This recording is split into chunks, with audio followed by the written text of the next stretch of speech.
The Farallon Islands are about 30 miles west, almost due west of San Francisco's Golden Gate. They're a national wildlife refuge of global importance.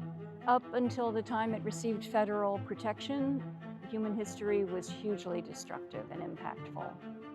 It was several hundred years ago that they were discovered as a place where you could land. Things really hit a climax during the gold rush years, when it was discovered that so many seabirds represented a source of supply of food.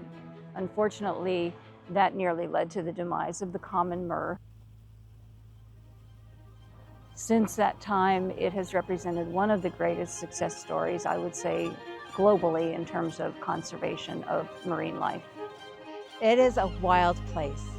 There's so few wild places left on this planet.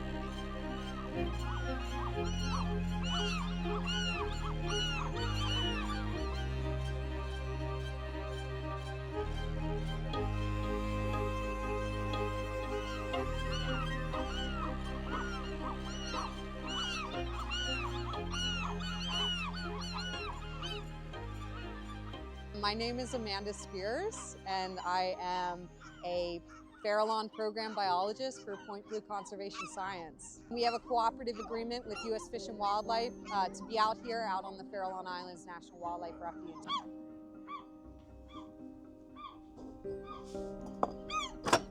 Ready?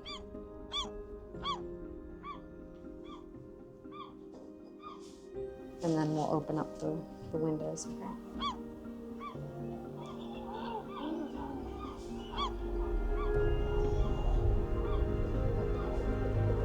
The Farallones are a really important ecological location. They are a place that is not disturbed by human activity, so we could see what was naturally changing in the ocean environment. That data informed the Greater Farallones National Marine Sanctuary on what disturbances were happening. That information, that data led to additional regulations.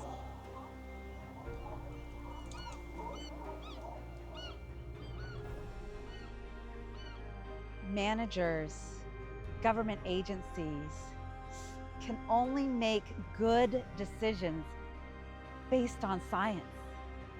Otherwise, we're guessing.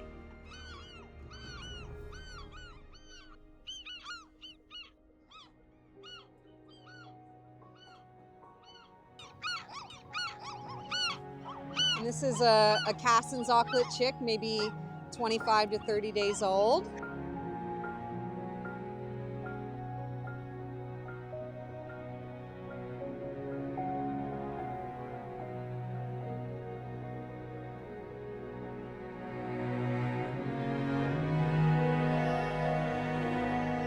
In late 2023 that the Fish and Wildlife Service had to basically pull $300,000 of their funding. It was an action that wasn't targeted at the Farallons research station specifically, but apparently that same action had to be done in many different wildlife refuges nationwide. The government used to give us about 20 to 30% of the budget that we need to conduct the work.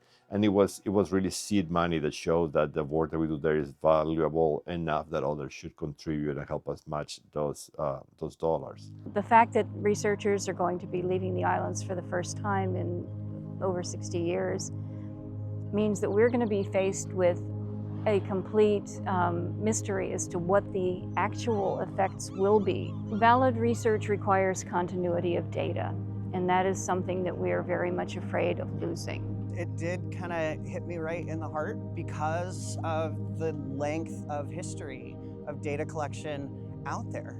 It's one of the longest continuing data collections, I think, anywhere in the world. Yes, the Farallones got cut first, but just in the past few months, there have been so many other cuts to science, and not only to environmental science, but health science, biomedical science, just any sort of fields where you're trying to ask questions to help better our knowledge and understand the world and our society.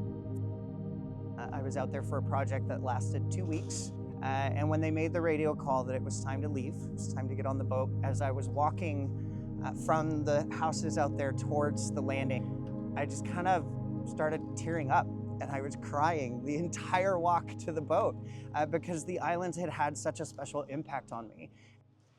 I think we have to be hopeful because the Farallones are such an important place, and the work that we're doing is so important.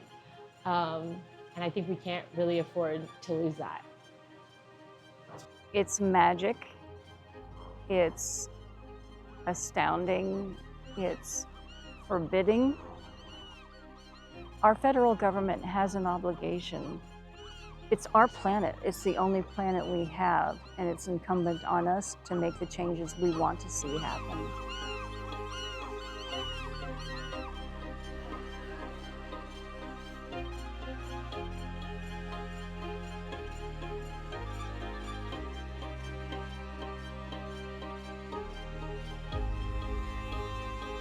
Is Fisherman's Bay and the islets, you know, gives it its name, the Devil's Teeth.